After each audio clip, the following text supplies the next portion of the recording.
Setelah menyampaikan pernyataan hijrah dan mundur dari pusaran fitnah ijazah Jokowi, tak sedikit yang menilai Dr. Tifa menyerah, bahkan lari dari permasalahan yang tengah dihadapinya.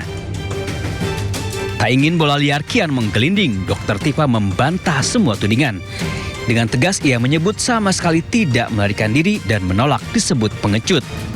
Dr. Tifa menyebut makna hijrah atau mundur yang dimaksud ialah ia tidak ingin banyak berbicara di ruang publik dan memilih berjuang di meja hijau demi membuktikan tuduhan yang diarahkan kepadanya.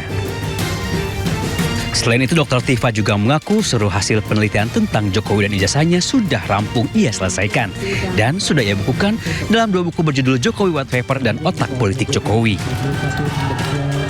Artinya sebagai intelektual publik, sebagai ilmuwan, pekerjaan saya sudah selesai.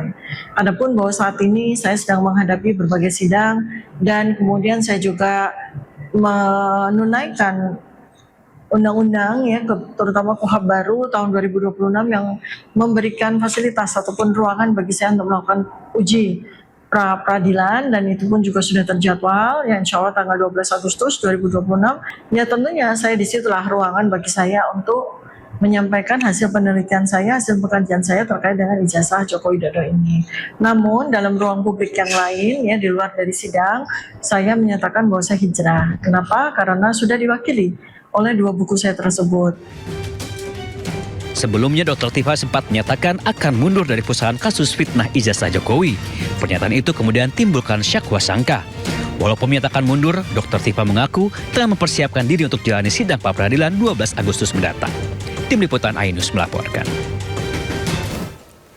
Pemirsa, jalani pemeriksaan dengan memakai rompi. Pengacara Febri Adriansyah menyebut kliennya kooperatif.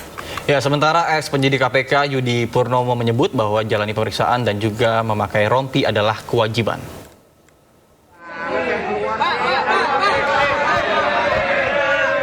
Setelah 7 jam diperiksa tim 9 Kejagung, mantan Jampisus yang juga tersangka korupsi dan pencucian uang Febri Adriansyah keluar dari gedung Kejagung. Tidak seperti pemeriksaan 24 Juli lalu, kali ini Febri mengenakan rompi tahanan plus dengan tangan terborgol. Pengacaranya menyebut sebagai tersangka, Febri Ardiansyah sudah sangat kooperatif dari jalani penahanan di rutan KPK hingga jalani pemeriksaan di gedung Bundar Kejagung. Jawaban yang disampaikan, yang dijelaskan dalam proses pemeriksaan dari sekitar jam 2 tadi sampai dengan jam 8 ini itu menunjukkan bahwa Pak FA kooperatif dalam menjalani proses hukum ini. Jadi sekali lagi ditegaskan bahwa Pak FA kooperatif dalam menjalani proses hukum ini. Pendapat berbeda disampaikan mantan penyidik KPK Yudi Purnomo. Yudi menyebut Febri justru belum bersikap kooperatif karena masih merasa dikriminalisasi, bahkan ajukan sidang pra-peradilan. Perkara memakai rompi tahanan dan jalani pemeriksaan, Yudi menyebut semua itu sudah menjadi kewajiban. Jadi tidak ada yang istimewa. Apalagi kita tahu bahwa FA masih merasa dikriminalisasi bahkan menggugat pra-peradilan. Ini seharusnya yang menjadi catatan tim 9. Bahwa keyakinan mereka, tim penyidik berdasarkan alat bukti yang dimiliki, barang bukti yang didapatkan dari penggeledahan, pemeriksaan saksi, ya termasuk juga dari penyitaan-penyitaan, ya ternyata ya itu semua tidak dilakukan konfirmasi iya dari Eva ini, ya malah membantah. Jumat 7 Agustus, Febri Ardiansyah jalani pemeriksaan. Tim 9 Kejagung mencecarnya dengan 20 pertanyaan. Kejagung menyebut pemeriksaan terkait hasil penggeledahan yang sebelumnya telah dilakukan oleh Kortas Tipit Korpori di 13 tempat, termasuk penggeledahan susulan yang dilakukan oleh Kejagung di Bandung, Depok, dan Jakarta. Tim Liputan Ainus melaporkan. Informasi lainnya pemirsa, demi memajukan riset dan inovasi, Presiden Prabowo Subianto ingin berinvestasi besar pada sektor pendidikan. Ya, hal itu ia sampaikan dalam acara pertemuan dengan 150 ilmuwan BRIN di Istana Kepresidenan Jakarta hari Kamis.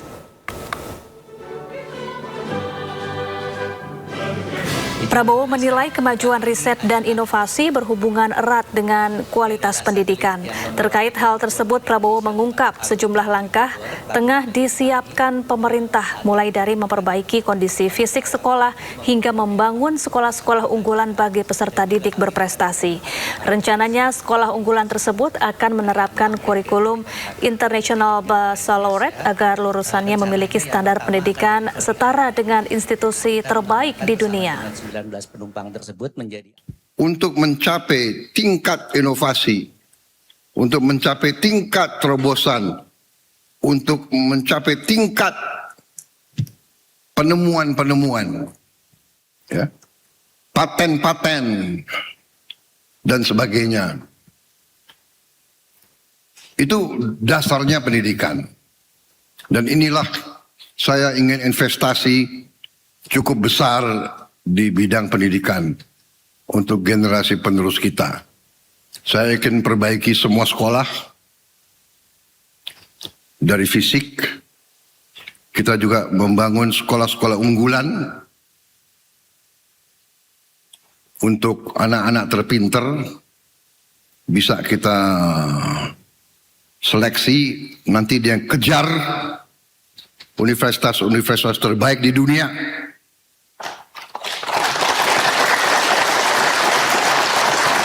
Di sekolah unggulan ini kita pakai kurikulum International Baccalaureate, IB. Dia harus dengan standar yang sama dengan yang terpintar di dunia, yang terhebat di dunia, sama. Pemirsa, menindaklanjuti temuan dan juga arahan Presiden Prabowo usai tinjau kondisi buku pelajaran di sejumlah sekolah, kini pemerintah mematangkan langkah pembaruan buku buku ajar nasional untuk jenjang SD, SMP hingga dengan SMA. Ya, Menteri Sekretaris Negara Prasetyo Hadi menjelaskan bahwa pembaruan mencakup dua aspek utama, yaitu materi pembelajaran dan kualitas fisik buku. Masalah nasionalisme kebangsaan. Nah ini kan kaitannya dengan national character building yang sejak usia dini itu harus kita tanamkan itu. Salah satunya kan dalam bentuk buku. Kedua, mengejar ketertinggalan di bidang sains dan teknologi, basicnya adalah salah satu concern beliau adalah matematika. Nah, yang ketiga, untuk menghadapi kompetisi global, salah satu concern beliau adalah mengenai kemampuan berbahasa asing, salah satunya adalah bahasa Inggris. Itu yang berkenaan dengan masalah ininya ya. Kalau tampilan tadi sudah kami jelaskan. Ya, Sekretaris Kabinet Teddy Indrawijaya mendorong anak-anak yang sempat putus sekolah maupun belum pernah mengenyam pendidikan untuk kembali bersekolah dan berani memiliki cita-cita besar melalui sekolah rakyat.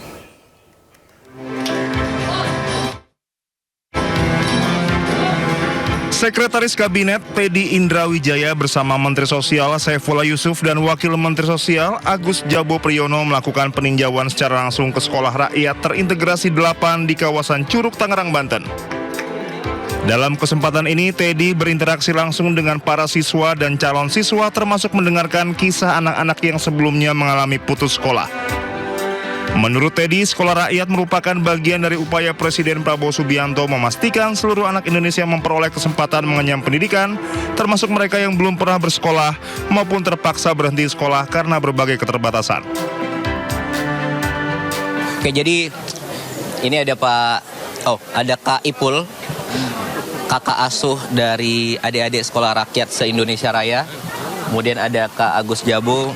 Kemudian ini ada Pak Gubernur Banten, Provinsi Banten. Tadi, ini bukan sekolah rakyat yang baru ya.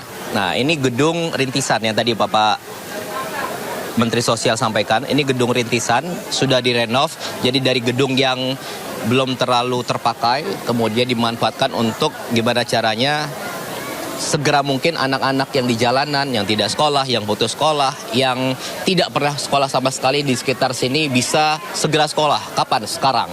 Nah, untuk itu direnovasi cepat sehingga mereka tadi bersekolahlah di sini.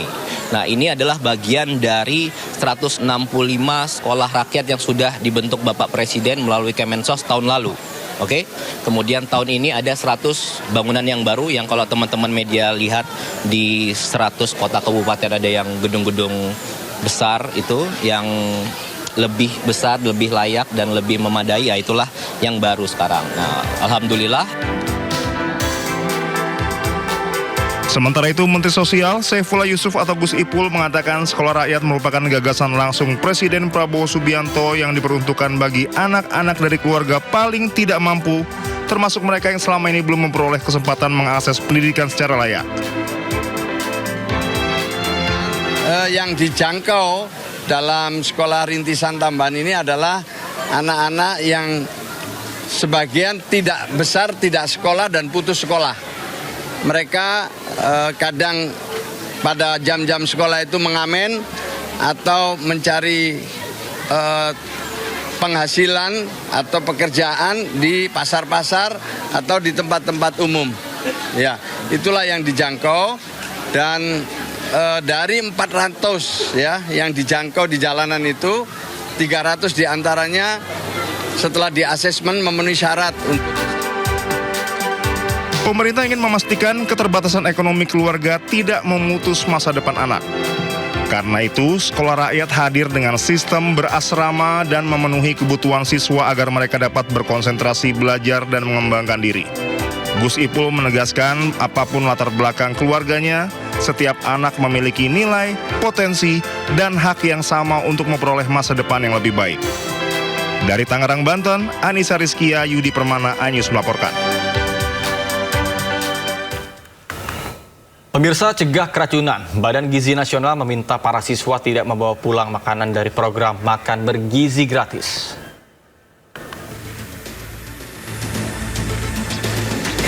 Ya, Kepala BGN Sudaryono mengingatkan bahwa makanan dalam program MBG dibuat tanpa bahan pengawet, sehingga dikhawatirkan jika membawa makanan tersebut, kemudian baru dikonsumsi beberapa jam kemudian, kondisi makanan sudah tidak layak.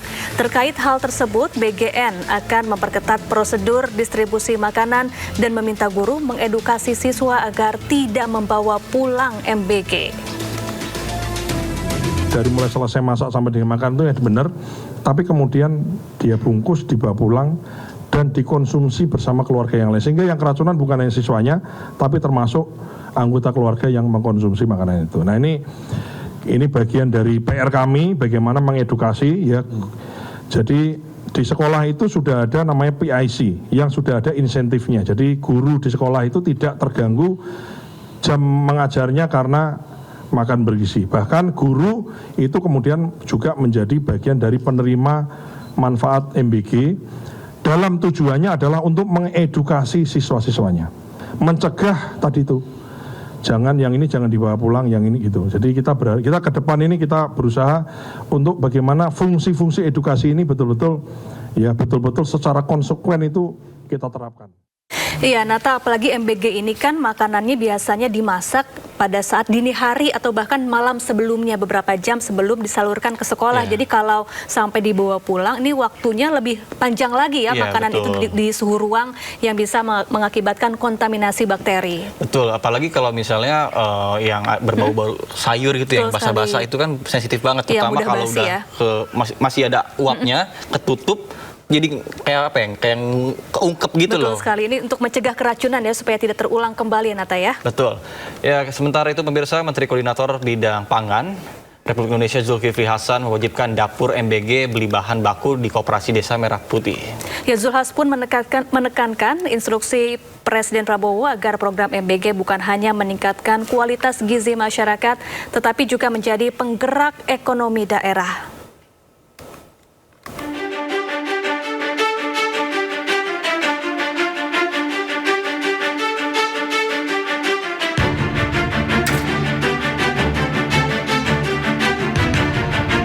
Menteri Koordinator Pangan Zulkifli Hasan tegaskan bahwa Dapur Satuan Pelayanan Pemenuhan Gizi (SPPG) tidak diperbolehkan mencari pasokan bahan baku di luar wilayah setempat. SPPG dapat ambil bahan baku dari Kopdes Merah Putih, badan usaha milik desa, UMKM atau usaha desa lain di wilayah itu. Zulhas tegaskan kebijakan tersebut bakal diberlakukan secara ketat dengan konsekuensi sanksi administratif hingga penutupan operasional bagi SPPG yang melanggar ketentuan. SPPG tidak boleh beli selain dari usaha yang ada di desa itu. Kalau dia melanggar bisa SP1, SP2, SP3 bisa ditutup. Jadi SPPG harus beli dari Kopdes, Bumdes, atau usaha desa itu usaha lainnya tetapi dari desa yang bersangkutan. Menurut Zulhas, keberadaan Kopdes Merah Putih diklaim sebagai pilar infrastruktur ekonomi kerakyatan. Lembaga ini menjalankan fungsi ganda, yakni sebagai pengendali distribusi bantuan pemerintah, sekaligus pembeli atau off-taker yang menjamin hasil produksi petani dan nelayan agar memiliki kepastian harga. Sementara itu, dalam infrastruktur pemerintah, Kopdes Merah Putih dirancang sebagai penyalur seluruh bantuan pemerintah, baik program Keluarga Harapan, bantuan tunai, hingga bantuan beras. Tim Liputan iNews melaporkan. Pemirsa, Menteri Keuangan RI Purbayayudi Sadewa pastikan pemerintah akan melunasi utang koperasi desa Kelurahan Merah Putih sekitar 240 triliun rupiah melalui APBN. Purbaya ungkap pemerintah telah siapkan skema pembayaran utang Kopdes Merah Putih secara bertahap. Cicilan pertama akan dibayarkan pada September 2026. Pemerintah merancang pembiayaan program tersebut dengan tenor pinjaman selama 6 tahun. Nantinya setiap tahun pemerintah akan menanggung utang 40 triliun rupiah untuk melunasi total pokok kredit yang diperkirakan mencapai 240 triliun rupiah. Pemerintah bayar angsuran pokok plus bunga kredit. Jadi bukan cuma bunga aja, mau mastiin aja nih Pak. Iya, kita bayar utangnya. Berarti benar. Jadi gini, kita kan itu kan 240 triliun kreditnya. Ya, kira-kira setiap tahun itu di stretch ke 6 tahun kan, ke 6 tahun. Jadi setiap tahun tuh pokoknya jatuh 40 triliun dan 4 kali 6 24 kan ya. Segitu. Pemirsa, menghitung hari menuju detik-detik upacara bendera merah putih di Istana Merdeka, Paskibraka Nasional 2026 melakukan latihan gabungan. Latihan gabungan bersama Pas Pampres ini untuk menyelaraskan derap langkah saat 17 Agustus nanti.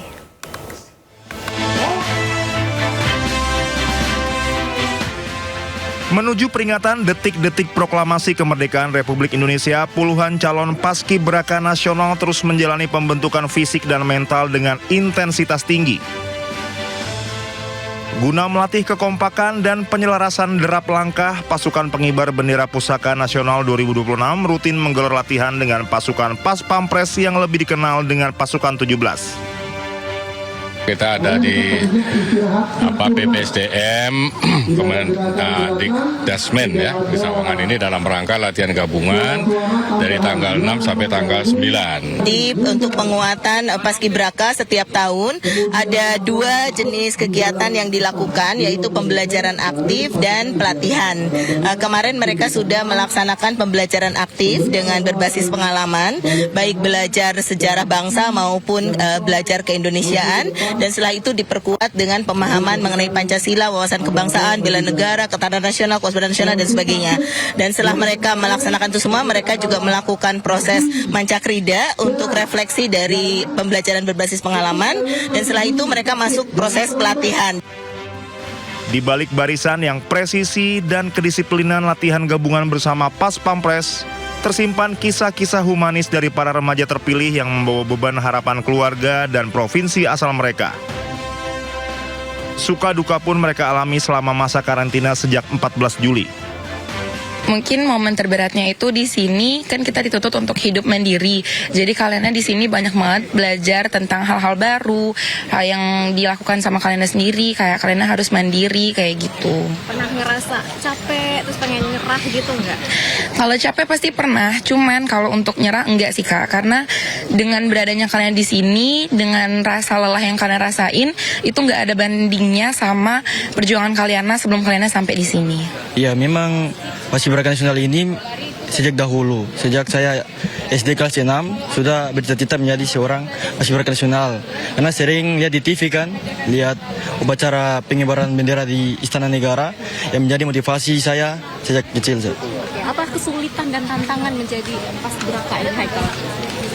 Ya, kesulitan dengan tantangan yang saya lalui ini, ya pasti saya banyak mengeluarkan fisik dan tenaga saya. Karena Paskibraka ini bukan hanya tentang baris berbaris juga. Kami mempelajari tentang wawasan kebangsaan dan mendalami sejarah bangsa Indonesia. Setelah menyelesaikan fase latihan gabungan ini, seluruh anggota tim Paskibraka Nasional 2026 akan segera bergeser ke Istana Merdeka Jakarta. Mereka akan menjalani rangkaian gladi kader, gladi kotor, hingga gladi bersih bersama seluruh unsur pengamanan Presiden. Mereka pun dipersiapkan matang untuk hari pengukuhan resmi oleh Presiden Republik Indonesia dan pengibaran Sangsaka Merah Putih. Dari Depok, Jawa Barat, Hadisti Arifa, Novan Dwi Kusuma, iNews melaporkan.